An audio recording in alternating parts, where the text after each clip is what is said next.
Thank you guys for being here. We're going to be covering a lot of information.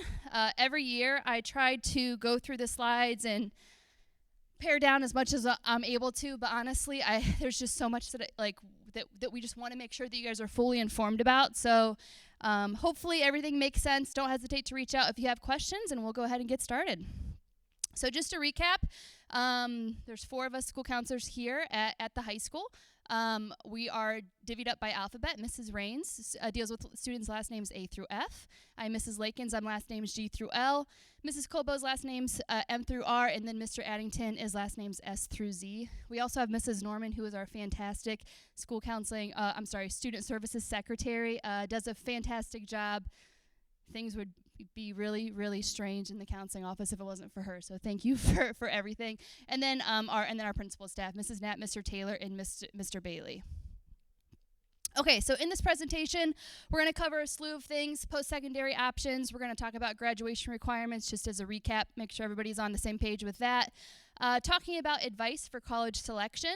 An overview of the college application process. We're going to touch on standardized tests. And then last but not least, we're going to have 2 university guest speakers who we're really excited for you guys to hear about, one from Case Western and one from Miami. Great partners of ours. So excited for you guys to hear from them, giving some updates about what their colleges have to offer. So what's next? So after high school, we really want our graduates to be pursuing one of the 3 E's, either enroll, enlist, or employ. So enrolling in some form of post-secondary education, whether that be a community college, whether that be a 4-year university, whether that be like a Medina County Career Center trade school. That's really what we want to see under enroll. Or enlist, so enlisting in one of the 6 branches of military, or if not, then employing. So getting employed and doing some sort of on-the-job training right after high school. Since the majority of our students here at Highland High School are attending some sort of post-secondary education, we usually have between 80 and 90% of students doing that in the fall directly after high school. That's what the bulk of this conversation and presentation is going to be about. But before we can get there, first we have to graduate from high school. So we just always like to kind of give a recap of credits that are needed to graduate. I'm not going to go through this in detail. This is something that's posted on our program of studies. Every year whenever we meet with students about scheduling for the next year, we kind of do a credit audit about the credits that they still need to make sure that they are obtaining for graduation. It's 21 total. One thing of note is, it says like 4 electives. Electives are essentially just credits that are above and beyond the credits that are already listed on here. So, for example, you only need 1 unit of world language for graduation, but if you get 3 units of world language, then 2 of those count as electives. And the reason that we always just make a note to say that is because the transcript says that you don't have any electives on there. It's just because it's the way that the classes are coded. As long as you have that minimum 21 credits in the categories provided, then you're going to be good to go. A lot of times students graduating from Highland want to earn the personal goal of earning like an academic honors diploma.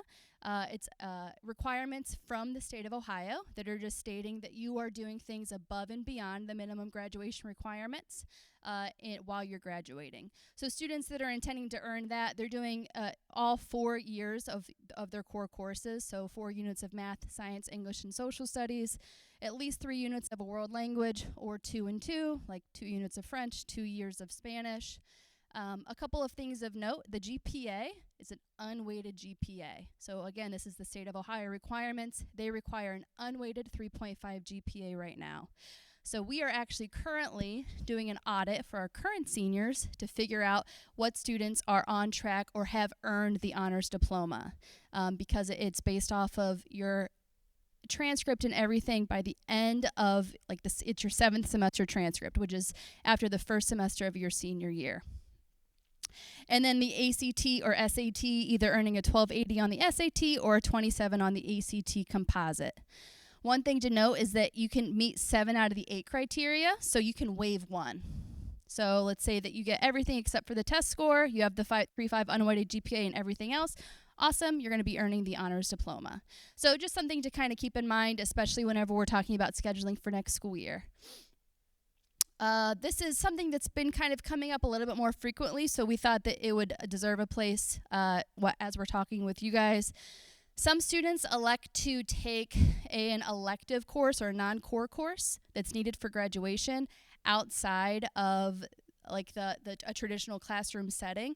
If you do that, definitely initiate that by talking to your school counselor. There's a bit of a process just to make sure that we're on the same page with what class you're taking and when you're going to be done with it. If you are a senior that's doing this, you need to make sure that your class is finished with a transcripted final grade by December of 2024. So it has to be done before the start of that second semester. The reason that we're super, super firm about this is because let's say that you're taking a health class and you're taking it at an online institution outside of Highland and you don't get done until March, but because of how you performed, you don't earn credit in the class, which unfortunately does happen.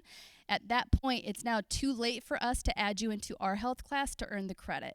And now you cannot graduate because you don't have the health class required for graduation. So as a result, any type of class like this needs to be done by the end of the first semester. If not, by default, you're going to get it added to your schedule for second semester. Okay, so let's start with enrolling in a college and university. So one big thing that we just always like to say as a message, just to kind of start it off, it's not where you go, it's how you go. A lot of times people get kind of caught up in like the name brand of the school or just, wanting to go to like the big flashy university. It's not where you go to college, it's how you go to college. So what opportunities did you take advantage of while you were on campus? What connections did you make? What kind of networking did you do? What did you do outside of the classroom that really helps you to stand out whenever you do graduate? That's the big thing that people are looking for. This is just an example that I like to share. So this was a student that was in my cohort, a good friend of mine, whenever I was doing my undergrad at the University of Akron, which is a fantastic school with an 83% admissions rate, right? So not super competitive at all. Here's what he did that stood out, though, is he was part of the honors research program. He was a teacher's assistant for one of the most recognized social psychologists in the field right now. He went out of his way. He was part of the Psychi, which was the National Honor Society for Psychology. And because of all of those experiences that he had, he was able to elevate his education to then go on and become a master's and doctoral student at Northwestern University. And as you can see now, he's an assistant professor at the UNC Chapel. So even though he was at a fantastic university that I went to, go Zips, right, and 83% acceptance rate, not super competitive, it was what he did while he was there that elevated where he's at right now. So just something that we always just want our students to keep in mind. Most important question is, what are you looking to gain from your college or from your post-secondary experience, right? Big picture here, I think sometimes that we lose sight of is the end goal of college is to earn some sort of degree, certificate. Two is that's going to make you employable in a field of study, right? Or in a career that is going to be an investment to you. Financially an investment, and then also personally some sort of investment as well. So what are you looking to gain while you're going through that journey? Are you just looking to go in, take the credits, and get out? Are you looking to study abroad? Are you looking for those extracurricular activities? Are you getting driven by D1, D2, or D3 opportunities, right, from the athletics that you're looking at? What's your end goal there? Are you looking at a 3+2 program, right? If you know that like the career that you're going into requires a master's degree, are you looking for something that's fast track? These are kind of the starting points to consider whenever we're starting creating that list of colleges that we're considering after high school. So a lot of times students, start here, like go Bucks, right? I love Ohio State's football team, so that's where I want to go. My siblings go there, which is fantastic. I love that. I think that's the coolest thing. And we also want to make sure that you don't have that exposure bias, right? It's the college and the university that you go on campus to see your sibling. Oh yeah, it's nice. It's cool. I like it. Great. And is it going to be fulfilling for you for what your investment's going to look like? So we really encourage students to really kind of think about like what opportunities for their undergrad they would want to have, and that's the starting point for narrowing down the colleges that are going to be on their list. So no such thing as a perfect college, right? It's all about finding the perfect fit for you. So really kind of looking at your the way that you learn, thinking about what type of classes are going to be beneficial for the way that you learn. Are you the type of student that you going to be able to thrive and raise your hand and stand out in a class of 300 people for an intro to psych class that you have to take, right? Or is it something to where you feel as though you're going to benefit more from that, more one-on-one support, to where it's going to be a 30 to 50 class size, even with the biggest general education requirements? The location of the campus. So are you wanting something to where you're going to have to walk 20 minutes to go from one class to the other? Or are you going to have like transportation from one building to the other? Or do you like just kind of walking across the street and you're kind of everywhere you need to be is right there? Thinking about what the makeup of the student body is like, sometimes that's also going to include, religion may play an aspect in that if you're considering any private colleges. Housing options, campus atmosphere, which none of that you're going to be able to get until you're actually your feet are on the ground at the college campus, right? So just kind of taking in all of this into consideration to figure out what the perfect college fit for you will be. I don't know if you guys had the chance, I think it was 21, 22. Our fantastic counseling department, it was before I was here, so I cannot take any credit. They were able to bring in Jeffrey Salingo. He's a journalist, and he's written a couple books. And one of the books was actually a case study where he spent a whole entire year in a handful of selective college admissions, the process of how they accept and how they build their class.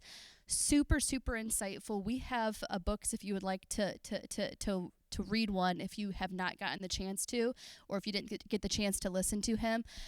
Just a really, really good perspective to start out with whenever we're talking about the college application experience, because it's overwhelming, and sometimes it's very hard to not internalize the admissions decisions that you're going to be hearing, especially if you're applying for those selective colleges and universities. So starting off by just recognizing that there is such a reality in the college and university world about shaping their class. So at the start of every admissions season, they're going to look and they're going to say, okay, we didn't have as many art majors for this last school year. And so now there's a huge pocket, so we have to make sure that we're filling this class with more art majors. Or we don't have enough students from the Iowa, right? So we need to make sure that we're really kind of focusing in on students from Iowa, so that way they're having this well-rounded, holistic class that they're building. And a lot of times, no matter what you do, there's nothing essentially that you could do differently to make a change on whether or not they're going to accept you, because at the end of the day, they just have to build their class. So all that we can do is focus on the things that are in our control as we're talking about that. This is from the National Association of College Admissions Counseling. Every 5 years, they put out a survey.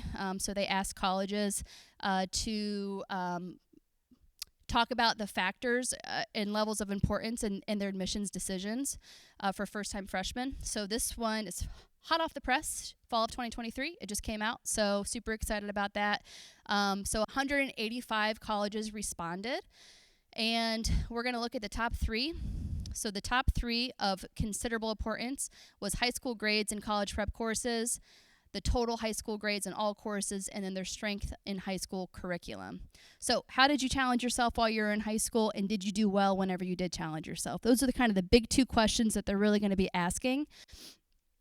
And then also worth noting, moderate importance, we're looking at extracurricular activities, teacher and counselor recommendations, and then positive character attributes and essay or writing sample. So they're also looking at your character trait, like what do you say your character traits are, and are your letters of recommendation vouching for that as well. So a lot of things that are within our control to do the best that we can do, right, to make it so that we are going to a college that's a good fit for us. As you can see, admissions test scores are a little bit down on the list right now. Obviously, the pandemic has influenced that. We're going to talk a little bit more about test scores, so I'll get to that. I don't want to ruin any surprises for you guys. But yeah, this is just really good information to have. So whenever I say that they're kind of looking at the strength of curriculum, I'm talking about the strength of curriculum in what was available to you. So it would not be equitable if, they compared the courses that Highland High School had available to them versus one, in Black River, versus one at Ellett High School, versus one at a random college in California, right? What they have to do is they have to look at the student's transcript. Here are the classes that they have, and they're going to compare it with that school's school profile. You can't see anything on here, but what this is, it's just kind of a quick overview of what Highland High School is, what our community profile is like, and then down here, we're going to talk about our AP and honors courses. So whenever they look and see that there's a candidate from Highland High School applying, they're going to say, okay, there's 23 AP courses that they had available to them. Of those 23 AP courses, how many did they take and how well did they do in the ones that they took? Make sense to everybody? So this is where they're really going to be able to kind of compare, so that that college and that high school in California might not have any AP classes, but they have a lot of honors courses, and they're going to say, okay, how did that student compare to the honors courses that were made available to them? Okay. All right, so this is, now that we kind of have an idea of the starting point, how do you formulate your college list? So we always like to talk to students about 3 tiers of the colleges that they're looking at: your reach schools, your target schools, and your safe schools. Your reach schools are the ones that you may have a less than 25% chance of admission. And this is your personal admission chances based on how your accolades compare with the school data. So whenever you're looking at the average test scores, maybe whenever you're looking at the average GPA, you're kind of getting an idea of where you stand in that average. Are you below? Are you above? Where are you an outlier to some degree? Where are you at there? One thing that we do want to note is selective admissions schools, so schools with a less than 50% acceptance rate and programs with a less than 50% acceptance rate. No matter what your accolades are, that's going to be a reach school for you whenever you're formulating this list. Again, because we talked about how they have to build their class, they have to shape their class. So whenever you're talking about that caliber of schools, most people that are applying to that school also have the GPA and also have the test score that you're going to have, right? So it's just kind of like you're hitting another level, okay? So we want to make sure that even if you are everybody's fantastic, okay? But even if you have like those fantastic test scores and the fantastic GPA, we want to make sure that you're not only applying to nothing but reach schools, nothing but those selective admissions, okay? Target schools, so those are the ones that are right middle tier, so you're kind of right on the average there with everything that they're looking at, 25 to 75% chance of admissions. And then your safe schools, so your safe schools, you got a pretty darn good chance that you would get accepted into that school and that you would be happy if you went, okay? So a safe school does not mean like, oh, worst case scenario, oh my gosh, I'm going to be miserable if I go there. No, I have a really strong chance of getting into that college, and I would actually be really happy if I went there as well. Okay, so we're making sure that we have a nice, well-rounded list. 1 to 2 for reach, 2 to 3 for target, and 1 to 2 for safety is just kind of a general example. This is data for how many Highland students applied to how many colleges. Did I say that right? How many colleges do our students apply to at Highland? This is the class of 2024, so this graduating class, all kind of in the mean median mode of 3. So on average, our students are applying to about 3 colleges. Now you have your outliers. So you have a good amount of kids that are applying to only 1 college, and you have like this student that's applying to like 15 colleges, which is wild. Because then you deal with decision fatigue, and I think I might talk about that in a minute as well. But on average, you're talking about between 2 and 5 schools that students are applying to. Would you say that that's right, you guys? I would agree with that. And then our top 5 colleges attended by Highland High School: OSU, Kent State, University of Akron, BG, and OU. So great colleges, all in Ohio, fantastic opportunities. One thing that I do want to note that actually a student that's graduating this year kind of brought to my attention, and it was just really good to help me wrap my head around it. As you can see, some of these colleges on here are not super selective admissions schools. We are a very rigorous high school. So sometimes students are like, man, like I did all of this work and I'm going here? like, somewhere that's 85% chance, acceptance rate, right? What's not shown on here, and I think what's really telling for Highland students, is that so many of our students not only get accepted into the college, but they also get accepted into the honors program or a different caliber of education that's offered within that school.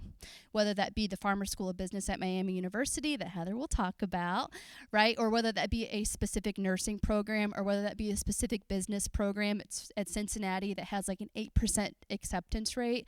Those are the ones that a lot of our students are also attending. So this, I want you to just know, is that the work that your students are putting in is so worth it, because the opportunities that they're getting while they're at college, it's very rewarding, very rewarding. Okay, so let's talk about the college application. The basic anatomy of the college application. What is the college application entail, and who sends it? So the application itself, sent by the student. The essay, if it's required, the student sends that. The official high school transcript, requested by the student, sent by us at Highland High School. If a student sends a transcript, it is not official. That by definition, that is an unofficial transcript. The only way that it could be official if it's sent from one institution to another. So we will walk with your students about the proper steps for how to request an official transcript for us to send it. Official ACT or SAT test scores if needed. The student sends that directly through either ACT or College Board for the SAT. And then letters of recommendation requested by the student, sent by the teachers and the counselor. And we'll talk about timeline here in a minute, but this is just essentially what a college application entails. Okay, let's talk about how to apply. 2 main modes of applying. Number 1, applying directly to the institution. So I want to apply to Bowling Green State University. I'm going to go on Bowling Green's website. There's going to be this somewhere on the home page, it's going to say apply now, and I'm going to click that, and I'm going to go through the application. I'm going to hit submit, and I'm done applying to BG. That's applying directly to the institution. The other option is applying through what's called the Common Application, the Common App. Very growing, I would say, in the last decade. It's gotten super popular. It's a convenient one-stop shop for college applications. So this is what this one looks like. You're going to fill out a lot of general information. It's going to take a long time. You're going to be answering a lot of crazy questions, okay? About you, about your parents. Well, actually, about the student's parents. You're not going to have to answer. If you're the parent now, you're not going to have to talk about your parent. Okay, so a lot of information is going to get covered, okay? That's the common part of the application. And then what you do is you add colleges that partner with the Common App that you're planning on applying to. The Ohio State University, Miami University, Case Western Reserve University. And then they're going to have supplemental information that you're going to fill out. Sometimes it requires an essay. Other times it's going to require maybe some supplemental questions. And then from there, you hit submit. And then that is what the Common App is. So a lot of information goes in, but then as you're adding colleges along the way, typically it's not going to take as long to go through those college questions, and then you can submit it. So it's a nice little one-stop shop. So if you're applying, it's kind of like once you reach like a hump in how many colleges you're applying to, then it becomes like a time saver. If you're applying to 5 or more colleges, or this is what's actually growing, or if one of the colleges that's on your list takes Common App only. So definitely do your research before you start applying. For example, Ohio State is Common App only, so there's no way to apply on their website without filling out the Common App. You know what I'm saying? So if you have any college on your list that's Common App only, then you're applying Common App. But if you have 3 colleges on your list and none of them are Common, you can apply directly to the institution. The institutional apps take 15 minutes. Just knock those out and hit submit. Okay, college application types. So these are the ones that get the most, I guess, confused. Early action versus early decision. Majority of our students apply early action to colleges. You can apply early action to whatever college allows you to apply early action, okay? You can do it for whatever college says early action is an option. Typical fall deadlines between October and December. So my understanding is in Ohio, the earliest deadline we're allowed to make is November 1st, but sometimes whenever you're applying down south, October 15th is a deadline that you're looking at. So the reason that we have this meeting now is because things get crazy super early in the fall. So we just want to make sure that you guys are fully informed. So whenever you apply early action, you get an admissions decision earlier. So sometimes December, January, early February. It could increase your chances of acceptance. And because the application is submitted before the regular decision students apply. And then a lot of times, majority of the time, there's a scholarship consideration that's tied to early action, which means in order to be considered for X, Y, and Z merit-based scholarship, you have to apply early action, okay? One thing that I just want to make sure that we are aware of, whenever you're applying Common App, it's going to ask you, like, how would you like to apply? Early action, regular decision. If you submit your application October 15th, but you hit regular decision, then that's not early action. You have to make sure that you're saying that you are applying as an early action student. Okay? So make sure that, your student just really going through the Common App and filling that out properly. Even though you're applying early action and you're finding out super early, you still don't have to make that commitment until whenever the deadline is. It was May 1st last year, but they're extending it because the FAFSA this year. I don't know if that'll be the case. But you don't have to commit until later on. Early decision, on the other hand, you can only apply early decision to one college. Early decision is a binding contract, which means if you apply early decision to a college and if you get accepted, there's some sort of legal contract to where it's a commitment stating that, yes, you are attending that college. And every college's language is going to read differently as it pertains to what the early decision agreement is, okay? So make sure this is a really heavy and big conversation to have at home with family. It's something that the school counselor is required to sit and meet with the student. If you guys decide to apply early decision, to make sure that everybody's on the same page, we have to sign off that we spoke with you. There's just a lot of nuances to it because of how important it is and because it gets confused a lot of times with early action. I personally did not have anybody apply early decision this year. None of us had anybody apply early decision this year. I think maybe we had 2 or 3 last year. It's not very common. The reason that people do it is sometimes you may have the opportunity to increase your chances of admissions. The reason is because the colleges, essentially what you're telling them is, if you accept me, then I'm gonna come in. You know what I mean? I'm gonna go to your institution, and they really look at their yield rate. They want to make sure that as many students that they accept are actually going to be attending their university. So it's beneficial for them to accept people early decision because they know that that's a number, right? The other nuance to early decision is sometimes you have to commit earlier. So you don't get into that May 1 deadline. If you apply early decision and you get accepted, they usually give you a window that's not very long out after you got that acceptance to state that that's where you're going to be attending. So just a lot of conversation that needs to be to have if that's something that you guys are thinking about doing. And then, a lot of times it's before you get the financial aid package that you may have to accept. We had one situation a couple of years ago where a student applied early action to a college. Then they got deferred to regular decision, or they also had the opportunity to resubmit their application as early decision in order to get evaluated. So that's also something that could happen throughout this process. So there's a lot of fun stuff to it. Regular decision, just essentially that's like the latest deadline that the college has. Typically that's going to be sometime in March. And then you're not applying in the early round, usually not considered for scholarships. Rolling admission is it's a system where the college reviews the application as they come in. So there's not really any concrete deadline, or there's not really any concrete release date of when they're going to let you know whether or not they got in, and they'll accept as the space permits. Anything I missed about that? Oh, great, thank you. I knew that I was missing something. This mom brain, man. Okay, so November 1st. So a lot of times Students, seniors, come in and they want to just hit that ground running with applying, and we love it. That's awesome. So happy for you. However, here's a couple things that we want to make sure that you know. The Common App opens August 1st. Our recommendation, create an account August 1st, start filling out that information. Great. Hold off, though.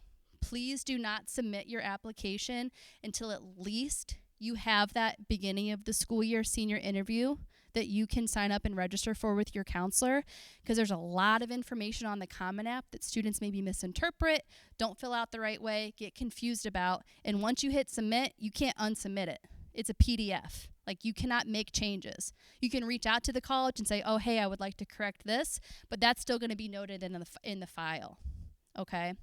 Colleges do not review until after that November 1st deadline. So there's no benefit to submitting your application August 2nd versus submitting your application, October 30th. Except for the fact, obviously, you want to have it in, like, you don't want to be down to the wire, you know what I mean? But, like, don't feel as though you're under this immense amount of pressure to submit your application sooner. There's no advantage to doing that.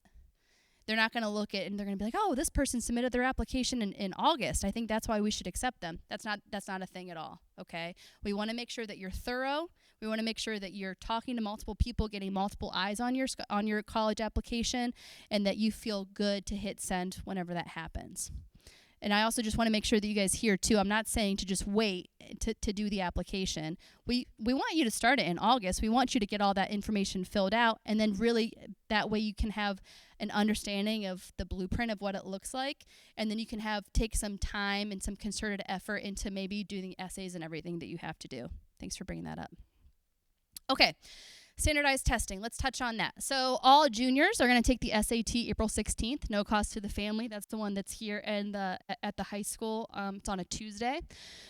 At this point, all of our juniors have the opportunity to take 3 PSATs thus far, so they're hopefully super prepared for that. And then students can also independently register for the ACT throughout the school year. So ACT.org is the website that you'll do that.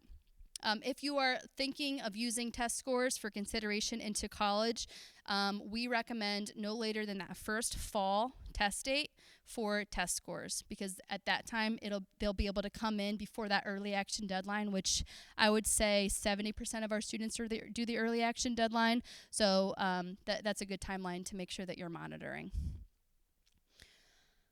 We recommend students take each exam, the ACT and the SAT, at least once. See which one is a better fit, and if they want to take a second time, then go ahead and do that. Let's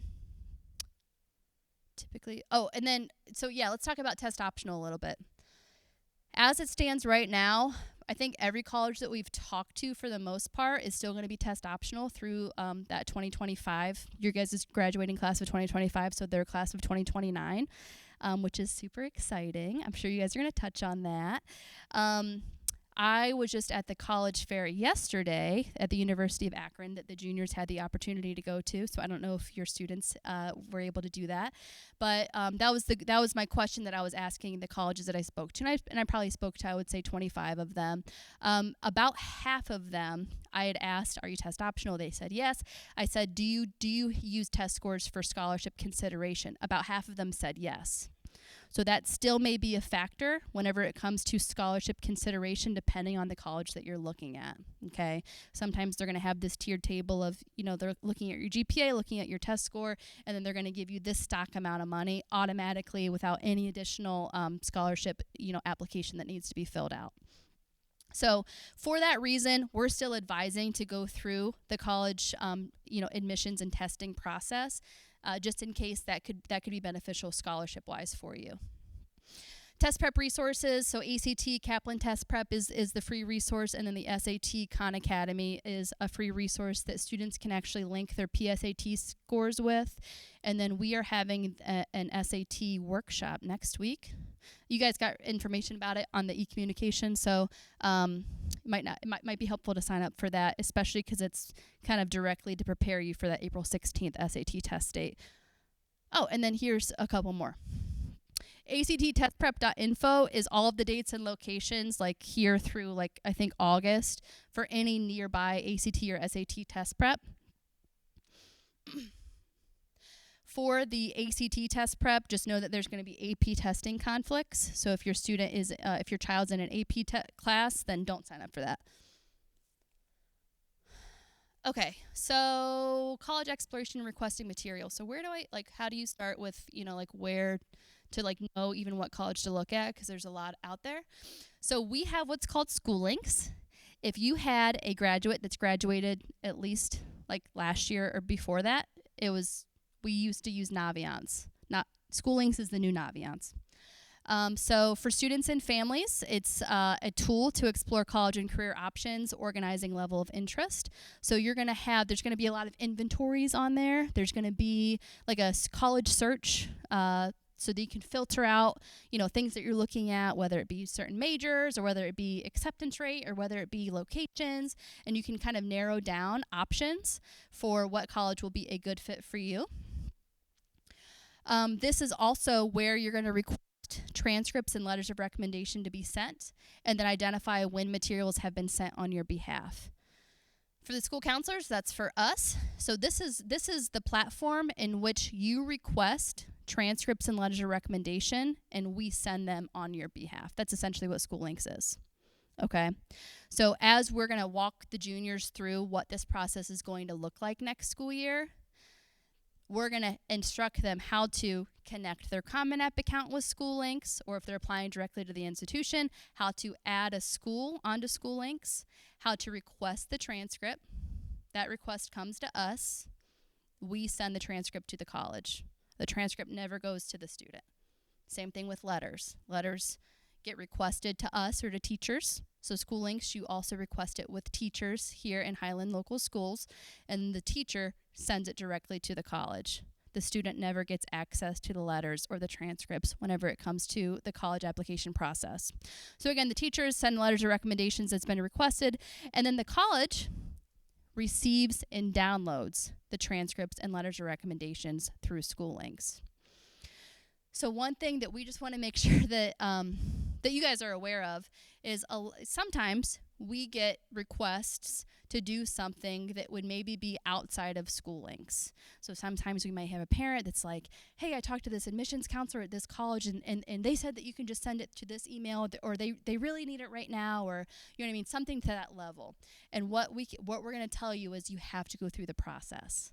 Okay, because we don't want to miss anything. Whenever we do something through School Links, by default, it has us send the mid-year transcript and it has us send the final transcript. If we're just sending something by email or by mail somewhere and there's no tracking for what we did, then things get missed down the road. And we don't want to do that. So as long as your student is following the process of when to request the transcripts and how they're properly doing it, we will do our due diligence and follow that same process to make sure that nothing gets missed, because we don't want that to happen. Okay, financial aid. I'm not going to cover this an incredible amount. A couple things that I'm going to say.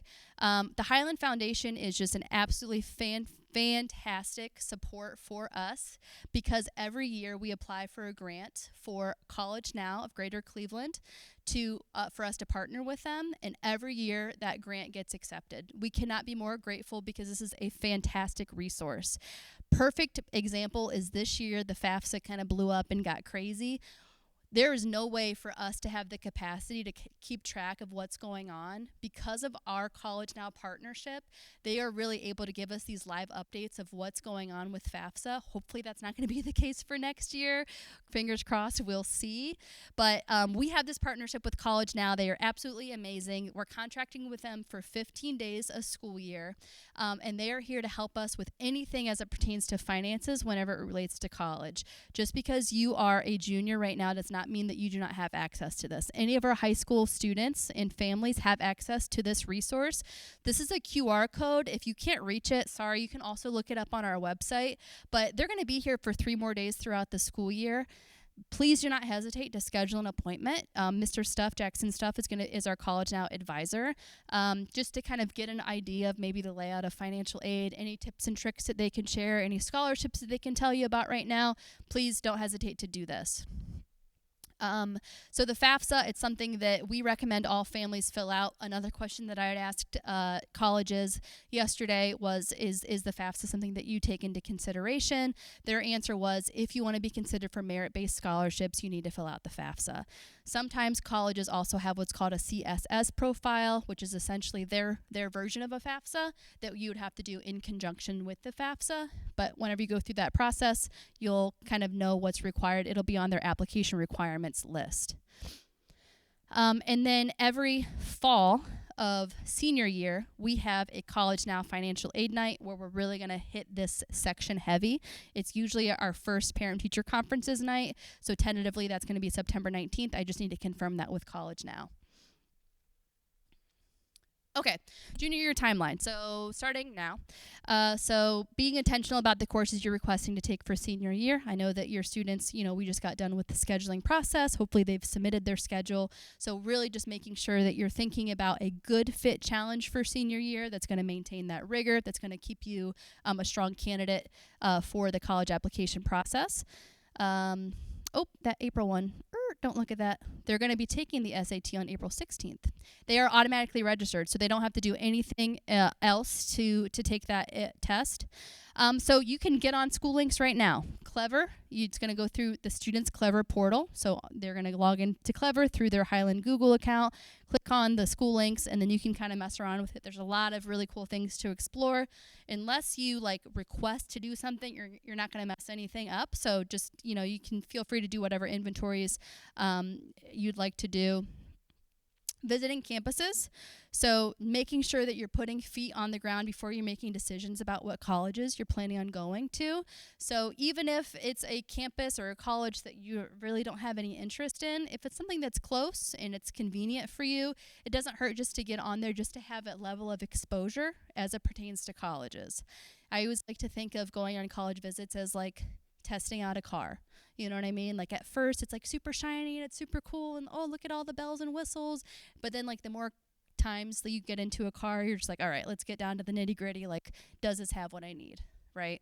That's what kind of colleges is like.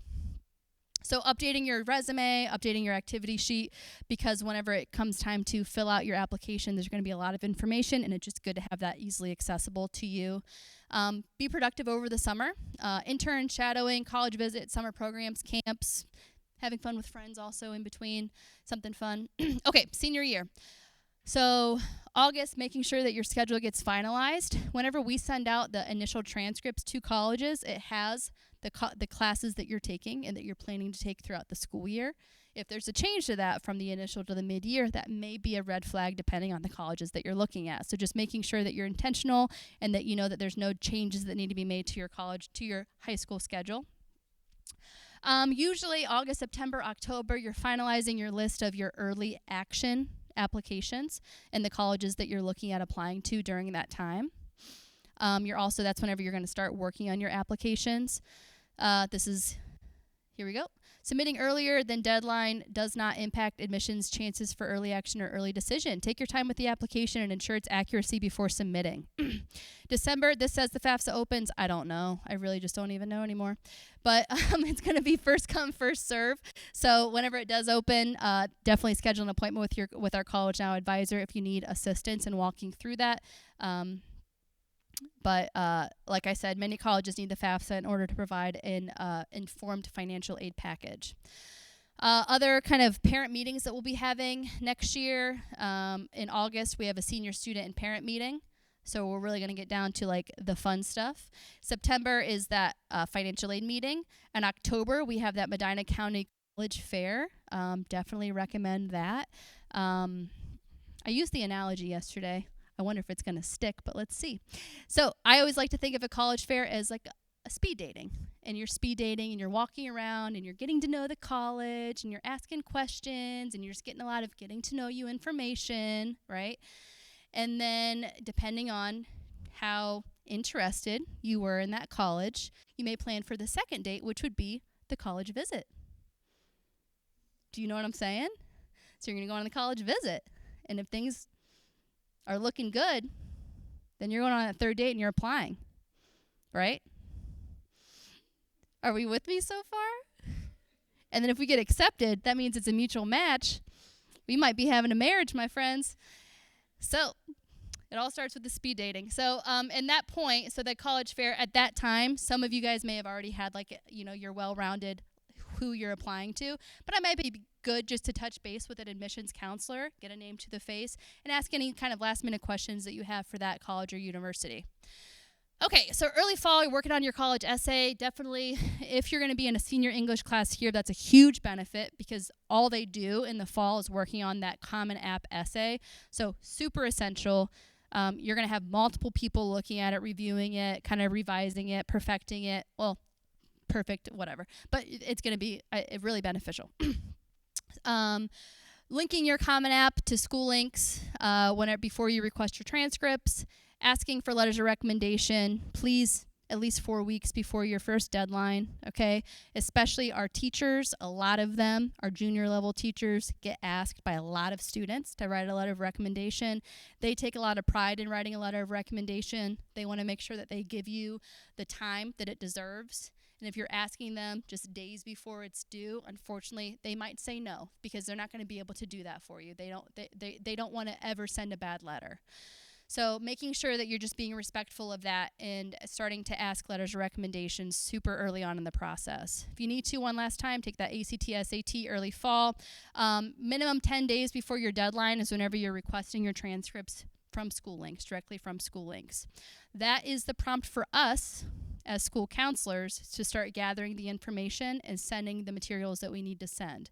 Every time we send a transcript, we send a form of letter of recommendation. So if we don't have 10 days to do that, then that means that we have not a very good window of time to write you a letter of recommendation that 40% of the colleges say are of moderate importance. You know what I mean? So we just want to make sure that we're being respectful of what that time is going to look like. And then before the college deadline, we're submitting our test scores. In the spring, you're going to be hearing a lot from Mrs. Rains, who is our scholarship counselor, and she's going to be talking about when the meeting is going to be, and she really works closely with the Highland Foundation about all the scholarships that are offered to our seniors, which, again, it's just absolutely fantastic.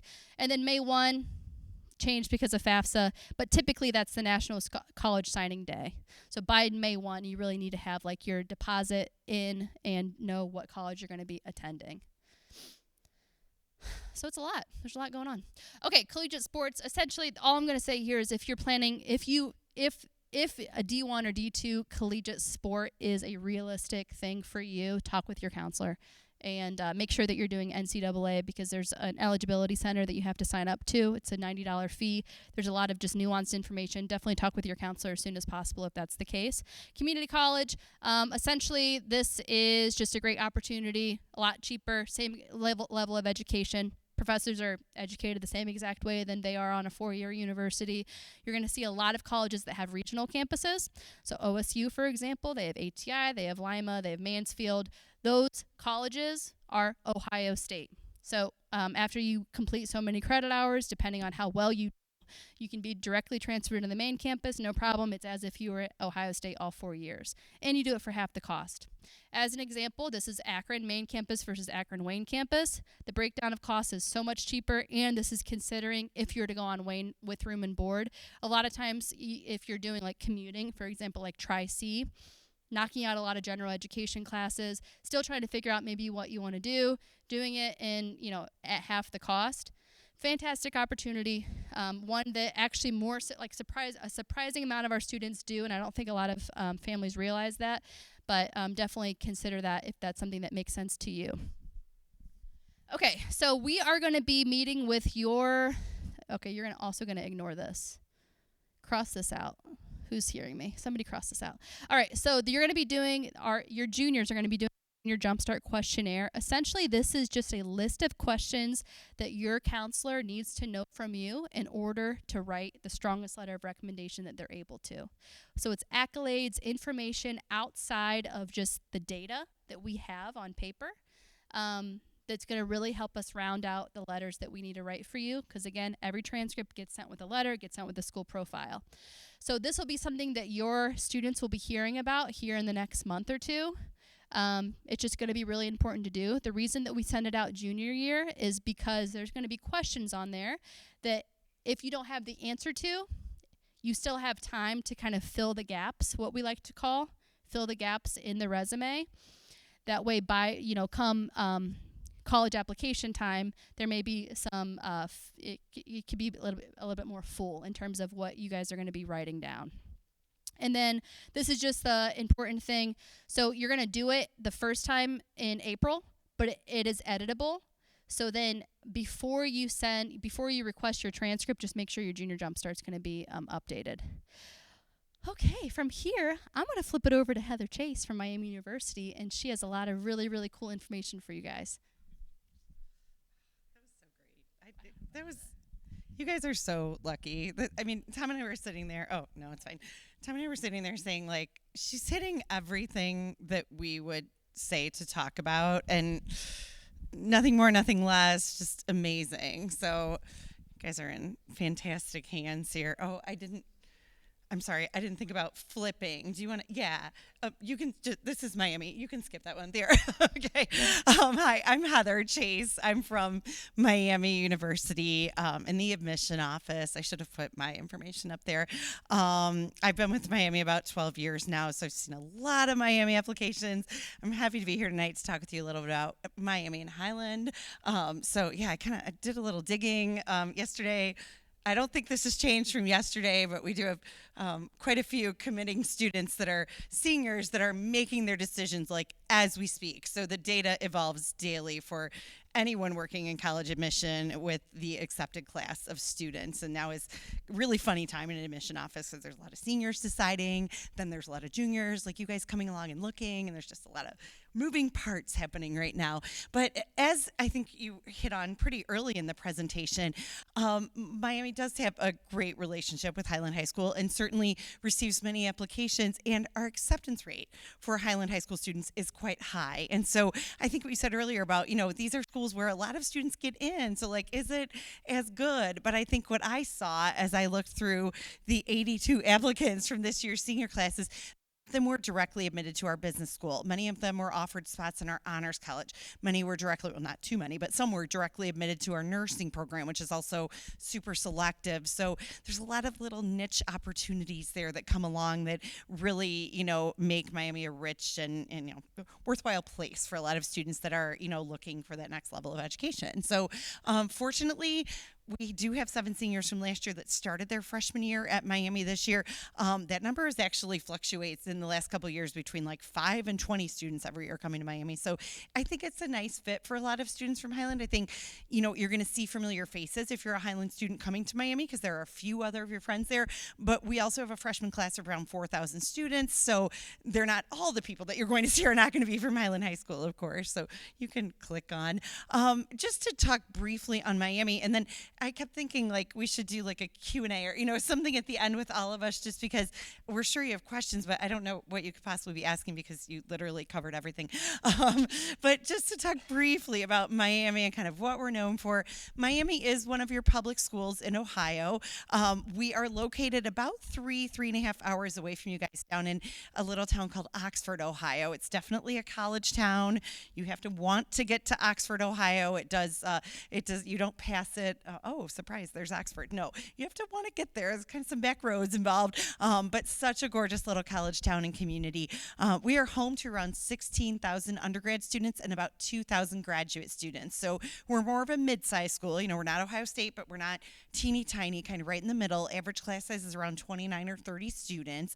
And we really kind of enjoy that college town atmosphere of, you can walk everywhere you need to get in Oxford. You can bring a bike if you want to, but most students are, hang out there on weekends. They make it their home for 4 years. It's a very fun and engaging experience. And of course, our numbers tell the story here in terms of rankings and recognitions that we have across many different disciplines, many different areas.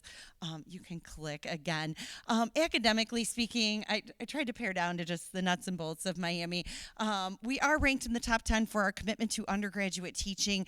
As I mentioned, those numbers of 16,000 undergrads and only 2,000 grad students, you can imagine the focus is really on undergrad students, right? right? So our commitment to undergraduate teaching means that our faculty are hired because they are passionate about teaching freshmen, teaching sophomores, teaching students that are new to the college experience, getting their feet wet in subjects and learning about things like supply chain management and neuroscience and, subjects they might not have had yet in high school. So our professors are amazing. They're very in touch. They're very accessible to students. And if any of you have a chance to visit Miami and come to one of our open houses or different days that we have on campus for prospective students, you'll see a lot of faculty involved in those days. You'll see a lot of faculty coming to meet with prospective students, and that's always a good sign. If they're willing to come talk with you in high school, that they're going to be there for you when you're in college and working to that next level of your degree.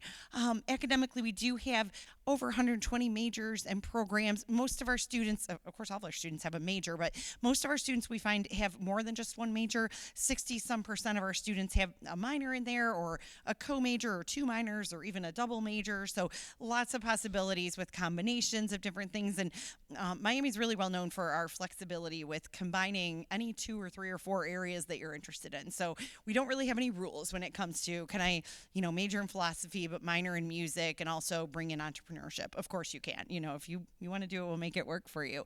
And some other cool things that we have academically speaking that a lot of our students get a chance to take advantage of. Study abroad is huge at Miami, and we'll talk about that a little bit on the next slide. Undergraduate research is really big at Miami, again, with the focus on undergrads and not a lot of graduate students. Our professors really do tap into our undergraduate students to work in their labs, to be a part of research in science fields and social science fields, etc. Other things that are big with us, some things outside of the academic experience and I didn't know what to call this, but academic things that aren't like exactly classroom. Our study abroad experience at Miami is amazing. We have a really rich and robust study abroad program that begins with our own campus in Luxembourg. So we do have our own campus in Luxembourg. It's been with Miami about 50 years now. It's in a chateau, which sounds a little fancy schmancy, and it is. It's amazing. About half of our students will go abroad during their time at Miami. If you talk to anyone that's my age or older, if you went abroad, you went to Luxembourg. Thankfully, the next generation of students is a lot more creative than we were. We have Miami students in over 50 countries at any given moment. So students are all over the globe now, but Luxembourg is kind of our home base. And truly, when students study abroad in Luxembourg with Miami, it's the Miami campus. So you register on the same system you register for classes in Oxford. It's the same cost as going to Oxford. It's like all things are the same, except you're doing it in Europe, which is pretty fun. Other things that are neat, outside of study abroad, we also have a couple programs that are study within the U.S. So we have an Inside Washington, D.C. program that our students, you can imagine which majors, political science, journalism, right, that are having a fun time doing Inside Washington, especially with the election coming up. And they either go in the summer or they go in January. Inside Hollywood, Inside Los Angeles is a big program too for our students in media and film. So programs where students are learning by doing, essentially going out and doing a little bit outside of the classroom to further accentuate their major. We have a fantastic, I'm sorry, can we go back there? Fantastic startup weekend with our entrepreneurship co-major. We have a lot of students doing entrepreneurship that are amazing. We have an amazing speech and hearing clinic if you're a speech pathology major. Lots of hands-on stuff in nursing and healthcare, things along those lines. And then an amazing undergraduate research symposium because so many of our students do research. An entire weekend devoted to undergraduate research with about 2,600 students getting involved in that every year. So if you're a science person, that is absolutely for you. Overall, and you can kind of flip along to the next thing, Oxford traditions are a big part of Miami is our traditions on campus. And we are over 200 years old. So there are a lot of neat kind of academic and social traditions at Miami. I always joke that they're all very old. And I always think I think a lot of older students really worried about passing exams because many of the traditions on our campus involve doing something or not doing something so you won't fail an exam. And it's kind of like terrifying when you're a freshman coming in and thinking like, am I going to fail this exam? But a lot of neat things with, rub the turtles' heads, don't step on the seal, all these different things to not fail your first exam. So apparently that was an issue in the 1800s. Lots of life outside of the classroom as well. If you're in Oxford on a weekend, you will see all of our students there. We do not clear out on weekends. We have a very active and vibrant community of freshmen and sophomores living on campus, with juniors and seniors living off campus in houses and neighborhoods around the campus. So it really is a very lively place on a Saturday, usually starting around noon or 1, not necessarily in the morning. Our tours on Saturdays are in the mornings, and students always come and their families, and they're walking around campus having this great experience and like, where are all the students? We're like, would you be up? 9 a.m. If you weren't taking this tour, probably not. So, but very active community. We have 600 student organizations, D1 athletics, club sports, intramural sports, great rec center, great hockey rink. Hockey's the big sport at Miami, so great ways to be involved there. Fraternities, sororities, lots of weekends. The last time I was on campus, it was a dad's weekend for all of the fraternities. Dads in the room can imagine how that went. Very interesting, very exciting. You can flip because we'll talk a little bit about admission to Miami. The application, and I hate to get too far into this with juniors just because it's really going to be your senior year that you're applying, and there's really no need to dive into it, today. But as we mentioned, it does open the Common. Miami is one of those schools that uses the Common App only. It does open August 1st. I always tend to emphasize exactly what you did. Like, get started with it on August 1st, but don't bother your school people about it until middle of September, or whenever you guys are up and running, because you do know that, you might get started with the Common App August 1st, but your school counselors definitely are not probably back in school on August 1st and are not, able to access systems and transcripts. We honestly have caught a lot of things recently where, students applied to Miami and they sent their Common App on like the third day of August. They sent it really early. And on the Common App, you do tell us what classes you're taking senior year. So we would get a list of classes from seniors that, they submitted to us in August. And you know how seniors are. They go in and they take a class and they're like, I don't want to do that anymore. And they change their mind. And so we get a transcript from your school that says something totally different about their senior classes than the Common App does. And that's confusing, because we're not really sure what's right. We're looking for dates. We're trying to figure out what it. So jumping the gun on Common App, like sometimes it is better to just wait a little bit until you're in school because the Common App needs to mirror your transcript. It needs to look pretty similar for us to be sure that we're talking about the same person. So it helps. So Common App, like I said, opens August 1. Your transcripts are coming from your high school. You guys saw that. You know that. Miami requires one letter of recommendation. Be kind to your junior teachers. Tell your students, be nice. These are people that are going to eventually write your recommendation letters. We are test optional for fall 2025, so that's the last that we've declared. You'll hear from Case Western in a minute that they're a little bit more indefinite with their test optional policy than we are, but we are definitely test optional for your students applying. November 1 is our priority deadline. We talked a lot about deadlines in the previous presentation, so we are one of those schools where if you apply by November 1st, which is our early action deadline, you just get some benefits, some perks. It's a little bit easier to get admitted by then.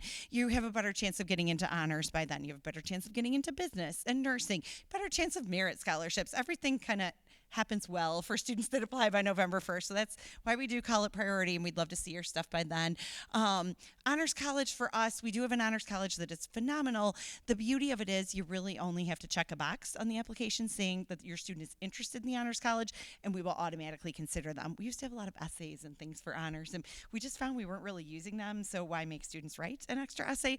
So we really just use your application materials to evaluate students for honors, for business, for all the things. So again, Common App, one big thing to fill out, but once you filled it out once, you are sending it out to represent you in all facets, right? Whether it's through Miami's Honors College or it's through other schools, you do it once and it's lovely. You're done and you don't have to worry too much about it further. We did mention selective majors. So when a student is admitted to Miami, there are a couple majors and programs that it's a little more challenging to get into, right? In general, when students apply to Miami, they're admitted to Miami, and 75% of our majors, once you're into Miami, you're into the major. But the majors that aren't that are the business majors, anything in accounting, finance, marketing, and then our nursing major. And those two programs, business and nursing, are a little bit more selective. So what we do is we review you first for admission to Miami, and then we take a second look for students interested in business and nursing, and we say, can we directly admit you to business and nursing? I'm leaving out the most important part, which is like, what does it take to get into those programs, right? Overall admission to Miami, average GPA, we always use your weighted GPA, and your average weighted GPA to get into Miami is between like a 3.6 and a 4.0. In the business school and in the nursing program, it's like a 3.8, 3.9 weighted. It's just a smidge higher. It's not off the charts higher, just a little bit higher. We look pretty heavily at your academic rigor as well. So when we get that transcript, that's really, we're dissecting it. We're really looking to see, how high up have you gone in math? How high up have you gone in foreign language? What have you been doing in all your subjects? In addition to your GPA, in addition to your grades, your curriculum is important to us. And then because we're test optional, if we have a test score, a good test score for Miami is typically like 26 to 30 on your ACT, 1260 and up on your SAT is usually an equivalent. For the business and nursing programs, 28, 29 on your ACT tends to be a strong score for them. So again, we're test optional, right? So make smart choices. If you have a test score that's a little lower than that, you don't send it. But if you have a test score that's in that range, absolutely send it. That's going to support your candidacy even further. So I'm talking a mile a minute right now. I think I'm wrapping things up, but I just want to give Tom time to talk about case and then questions and stuff like that. So let's carry on. Case Western, you're up, sir. Thank you very much. Well, good evening, everybody. Honored to be here. My name is Tom Fanning. I'm the Senior Associate Director of Admission at Case Western Reserve University. This is year 36 in college admission, and I have 4 kids that have gone through college and have graduated from college. So I've been a helicopter parent 4 times over in this process, and I want to compliment your college counseling staff. Sorry about that. I want to compliment the college counseling staff because that presentation was excellent. Very comprehensive, covered so many things, so many nuances. So you listen to your college counselors because they know what they're doing, first of all. Little gratuitous, but it's true. But it strikes me as a parent in this process that when we were looking, my kids were looking, and the family was looking, we get all these pamphlets from all these colleges, and it's always sunny on a college campus. Everybody's good looking. We all look exactly the same. It never rains. And so it strikes me, how do you start to narrow your choices, right? And you're going to have to figure that out, go your different paths, whatever ends up being important to you. But I took the tack here to tell you a little bit about who we are as an institution. And from some of the things I'm going to say here, you're going to see a lot of connections with some of the things Heather just said about Miami, because many of us do similar things, although we all have different personalities. And I think the idea that if you could do some good research and try and get on these campuses, you'll have a better feel for whether or not it matches and it's a good fit. And that's really important because we're all trying to recruit and enroll a future alumni. People are going to come in and love their institutions and take full advantage of the places. So Case Western Reserve University, by the way, interesting name. I was at a college fair last night, and people were asking me if this is a military institution. But historically, it's really the federation of 2 separate and proud schools, the Case Institute of Technology and Western Reserve University, which was founded in 1826 in Hudson, Ohio. At some point in their histories, they moved up to University Circle, a neighborhood in Cleveland, one of the East Side neighborhoods. It's the cultural center of Cleveland, and a lot of these academic institutions gravitated there.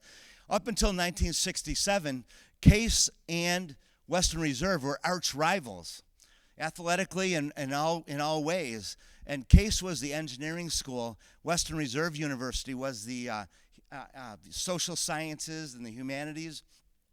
Really a great, long, progressive history. So that's where the name comes from. And by the way, Western Reserve refers to the idea that when the colony of Connecticut had northern and southern boundaries from the Royal Charter in England, as far west as they had explored, and this part of Ohio was considered the Western Reserve of Connecticut. So we're actually an East Coast school at Case Western Reserve. And by the way, everybody wants to go to a coast for college, right? East Coast, West Coast. Well, welcome to the North Coast. So we're on the North Coast, and we're an East Coast Connecticut school, if you really look at our history. So that's just the start. So we're located up in Cleveland, as I said, University Circle. Famous for 3 reasons. 1, named after us, so I'm going to call that fame because I'm a recruiter for my school. 2, it's a cultural center of Cleveland. The Cleveland Museum of Art is at the end of our street. Severance Music Center, where the orchestra plays, is right next door to our library. And the Cleveland Orchestra is one of the big 5 in the country. And I'm paid to say good things about my school. So you need to look it up. Use a search engine, and you'll find all of that. So, and then the third reason University Circle is famous, we're surrounded by 3 major hospitals. We have university hospitals right across the street. The Cleveland VA, the 3rd largest VA in the country, is 3 blocks to the north of us. And the number 2 hospital in the world, according to the U.S. News and World Report, is the Cleveland Clinic. So it's an attraction for people doing anything in healthcare-related fields. So Case Western Reserve University in lovely University Circle, Ohio. And by the way, if you've ever been there, you'll know University Circle is not a circle. It's streets going every which way, but it's an interesting historic part of town. All right, so the university is made up of 4 colleges. So we have the Case School of Engineering, the Bolton School of Nursing, the Weatherhead School of Management, and our College of Arts and Sciences.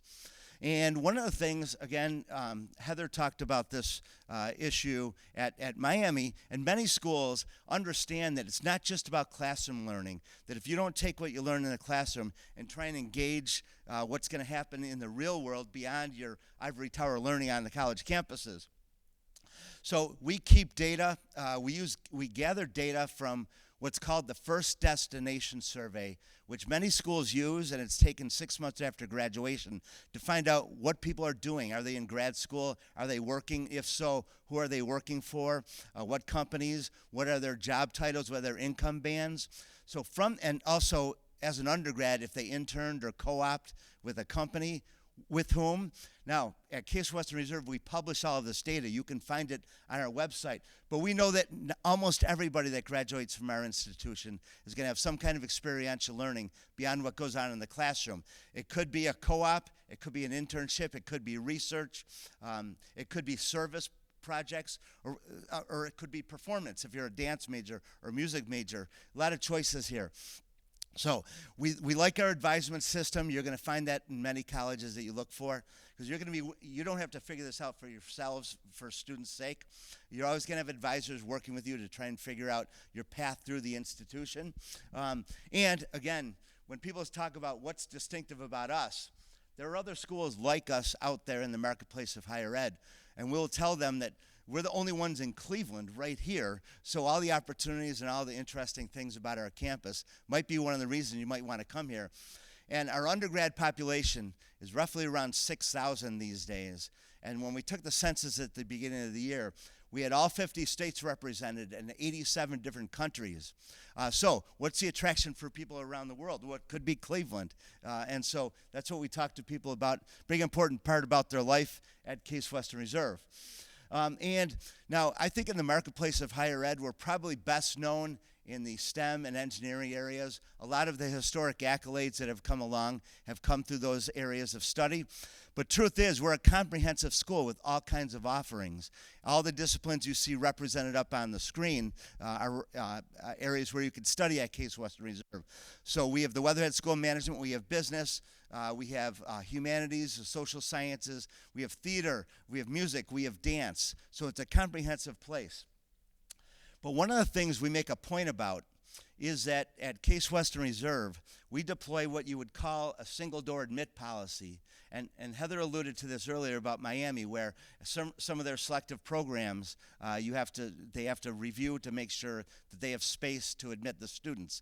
But the way our office is structured, we admit to the university, and if you're admitted, you may declare any major or majors that you want, regardless of what you said on your application. Basically, the faculty tell the admission office, bring in some highly qualified, intellectually curious students, and then let them loose and see what they do. Over half of our students are double majoring, and you do have some triple majors around campus, and there's no bureaucratic reason why you can't cross colleges of university to do that. So I think that's one of the unique things that you don't find at every school, that the students who love coming to our institution revel in that. So if you come to campus and do a tour, and our tour guides come up and introduce themselves, listen to what they're majoring in. It's usually a pretty eclectic mix. And if that's intriguing to you or your sons and daughters who are going through this college search, then maybe we might be a nice choice to stay on your list of a possible school to consider. So again, slight nuances and differences about the way our institutions work. Another thing I want to point out, that those are over 100 different programs of study, and we go up to the master's and PhD level in most areas of study. We also have a medical school, a dental school, and a law school. So this is a research center. That's what we do. We're trying to move the dial on human knowledge. In fact, there's public data from the National Science Foundation every year rating the federal dollars that go to institutions around the country. There are 3,000 schools out there. We're currently number 19 in that list. That's a big deal. And the way that would affect your sons and daughters and students in the room is that 86% of our students right now are listed as a member of a research project. If that were to lead to a publication and the student's name is on it, that's a big deal. That goes on your CV, that goes on your resume, that goes in your applications to grad schools. So there are other research institutions around the country like us.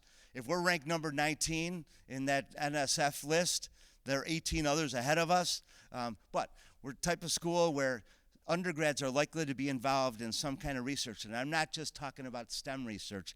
I'm talking about qualitative and quantitative research. So every department is trying to move the dial at a research institution like ours. So we're proud of that, and I think students coming to us might be expecting that. That should be an expectation if we would be the choice.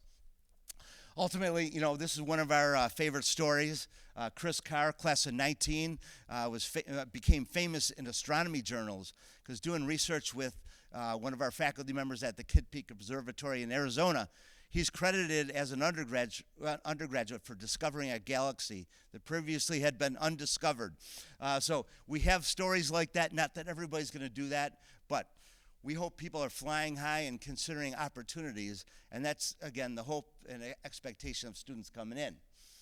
All right, so as I said, university circles an attraction, and we talk about this. You know, students come live here. It's a residential campus, so outside of the classroom, part of their experience would be living in Cleveland and taking advantage of all the things the city can offer.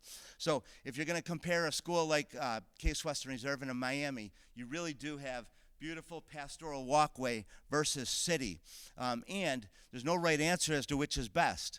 And my expectation is that the student would walk on campus and have a pretty good idea what appeals to them. And these are wonderful institutions, so you can't go wrong. We all have success stories. So you just need to love where you are, and I think that's what we all hope happens. So as a residential campus, people are going to come live there, and the student life is going to be spectacular with all the clubs and activities you might expect to have because everybody's living there. And frankly, in a selective admission environment, we're always looking to see not only can the student do the work, and frankly, for the most part, most of the applications we read, the students are going to be fine in college. They're well prepared, and if you're coming out of here with a good, strong curriculum offered here, you're ready for college. But ultimately, many of us have more applications than we have room for.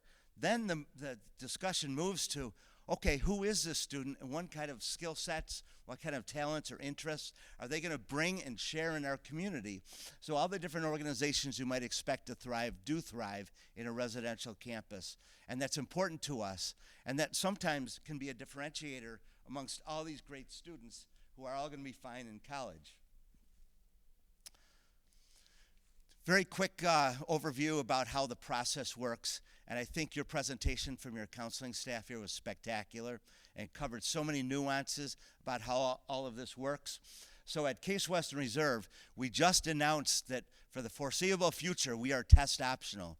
We had a good experience making decisions, predicting success with the students coming in the last couple of years during the pandemic, where everybody needed to be test optional because they were canceling test dates. But it's not just testing. And by the way, we're trying to predict who's going to be successful, but we don't need perfection. But we're trying to figure out who loves school and who's going to thrive in our environment. And we know that the work you do the students do in high school, the rigor of their curriculum, is by and large the best predictor of how people are going to do.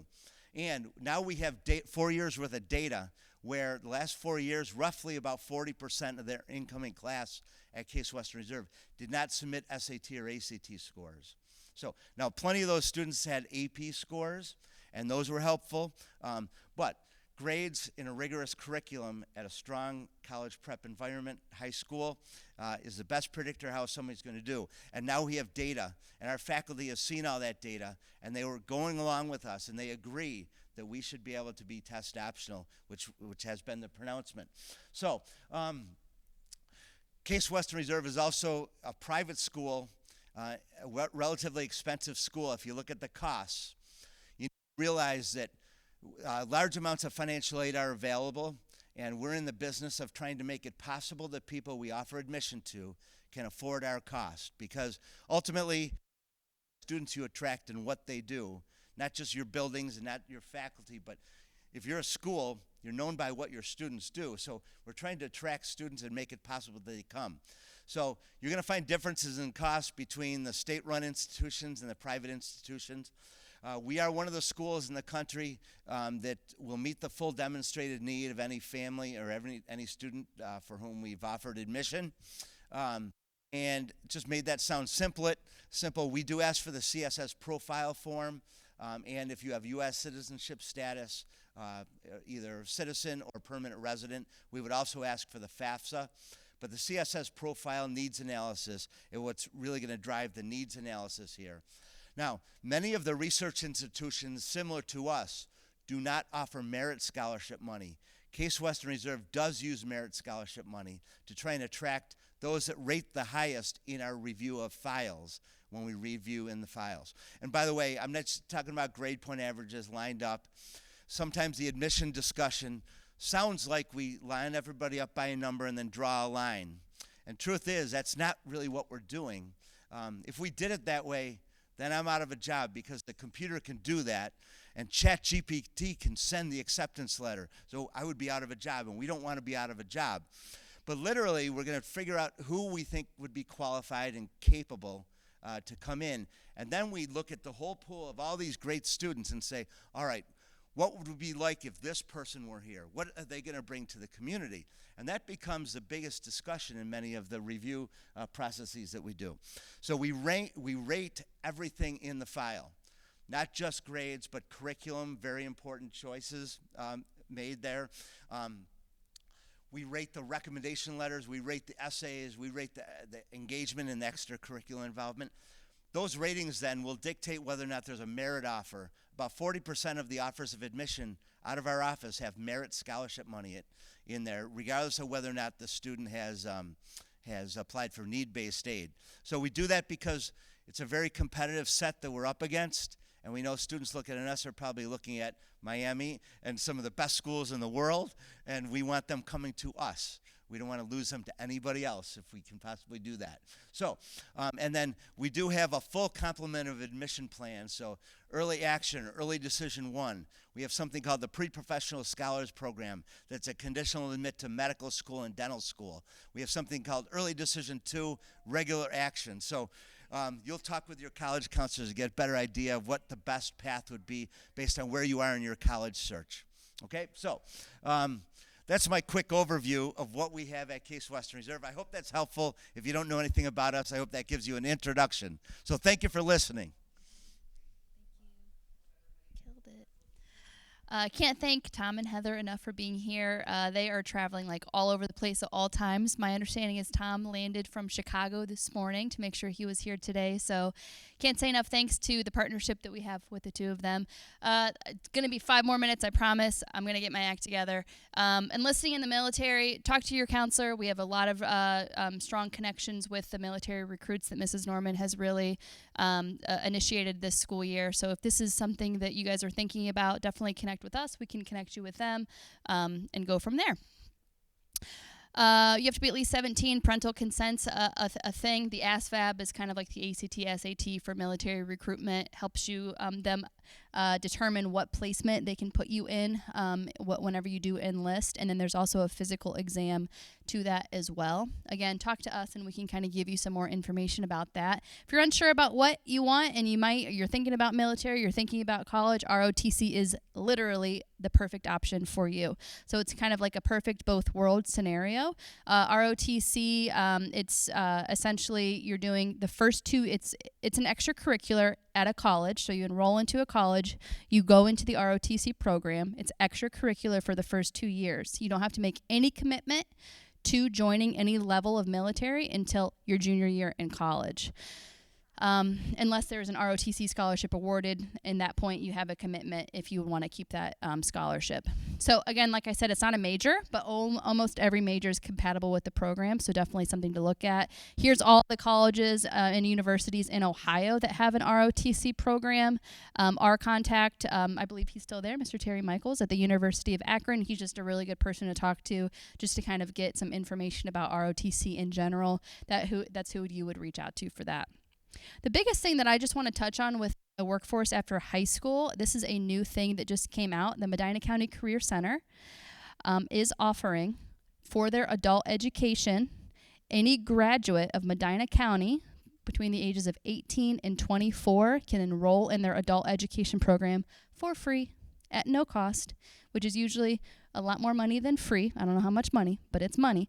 But great opportunity if your child is not quite ready for the college experience yet, but they want to get some hands-on, get a training to where they can go into a job making some really good money, either work through college or figure out what they want to do or maintain that as their career.